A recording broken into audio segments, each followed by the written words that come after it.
नमस्कार। हिंदू धर्म में सूर्य भगवान की आराधना करने के लिए कई प्रमुख पर्व मनाए जाते हैं। इन्हीं त्योहारों में से एक है मकर संक्रांति का पर्व। मकर संक्रांति पर भगवान सूर्य की पूजा की जाती है, उनके लिए व्रत रखा जाता है और दिन भर श्रद्धा के अनुसार दान दिया जाता है। इस दिन सूर्य का उत्तरायण होता है, इसलिए इन सब चीजों का महत्व और बढ़ जाता है। पुराणों के अनुसार इस दिन तीर्थ या गंगा में स्नान करने से पुण्य की प्राप्ति होती है। इसके अलावा संक्रांति पर पितरों का ध्यान करना चाहिए और नियमित तर्पण जरूर करना चाहिए।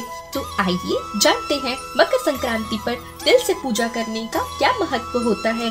मकर संक्रांति के अवसर पर भगवान विष्णु की पूजा का भी विधान है। शास्त्रों और पुराणों में कहा गया है कि माघ मास में नित्य तिल से भगवान विष्णु की पूजा करने वाला पाप मुक्त होकर मोक्ष को प्राप्त करता है। अगर पूरे महीने तिल से नारायण की पूजा नहीं कर पाते तो मकर संक्रांति के दिन नारायण की तिल से पूजा अवश्य करनी चाहिए। घी का दीपक जलाकर भगवान से प्रार्थना करें कि जाने अनजाने में हुए पापों से मुक्ति प्रदान करे। तो आइए जानते हैं मकर संक्रांति की व्रत और पूजा विधि के बारे में। सुबह सूर्योदय से पहले उठकर नहाने के पानी में तिल मिलाकर नहा ले। इसके बाद लाल कपड़े पहने और दाहिने हाथ में जल लेकर पूरे दिन बिना नमक खाए व्रत करने का संकल्प ले।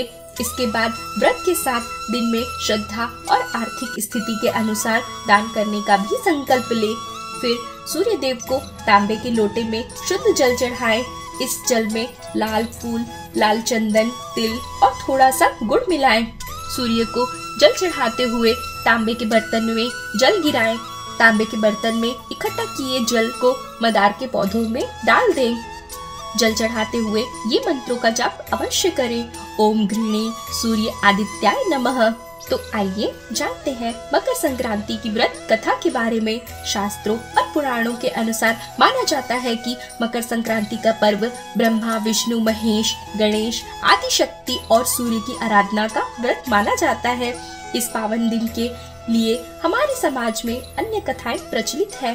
उनके अनुसार इसे ज्ञान की उत्पत्ति का दिन भी माना जाता है। भगवान आशुतोष ने इस दिन भगवान विष्णु को आत्मज्ञान दिया था। इसी के साथ महाभारत की कथा के अनुसार भीष्म पितामह अपनी देह त्यागने के लिए मकर संक्रांति के दिन का ही चुनाव किया था। एक अन्य कथा के अनुसार माना जाता है कि मकर संक्रांति के दिन ही गंगा जी भागीरथी के पीछे पीछे चलकर कपिल मुनि के आश्रम से होकर सागर में जा मिली थी। इसी कारण से आज के दिन गंगा स्नान और तीर्थ स्थान पर विशेष दान का महत्व माना जाता है। मकर संक्रांति के दिन सूर्य अपने पुत्र शनि के घर एक महीने के लिए जाते हैं, क्योंकि मकर राशि का स्वामी शनि माना जाता है। ज्योतिष शास्त्र के अनुसार माना जाता है कि सूर्य और शनि का तालमेल संभव नहीं है। इस दिन को पिता पुत्र के रिश्ते में निकटता के रूप में देखा जाता है। मकर संक्रांति के दिन भगवान विष्णु ने असुरों का अंत करके युद्ध समाप्ति की घोषणा की थी। उन्होंने सभी असुरों के सिर को मदार पर्वत में दबा दिया था। इस दिन को नकारात्मक पर सकारात्मकता की जीत का उत्सव भी माना जाता है। भारत के समस्त पर्वों में मकर संक्रांति एक ऐसा पर्व है जो समस्त भारतवर्ष में भिन्न भिन्न नामों से मनाया जाता है। हमारे भारत के भौगोलिक एकता तथा सांस्कृतिक एकरूपता को दर्शाता है। तो आइए हम भी शीत ऋतु में आने वाले इस महत्वपूर्ण पर्व का आनंद उठाएं। आप सभी को भारतीय पर्व की तरफ से मकर संक्रांति, लोहड़ी, बिहू तथा पोंगल की बहुत बहुत शुभकामनाएं। धन्यवाद।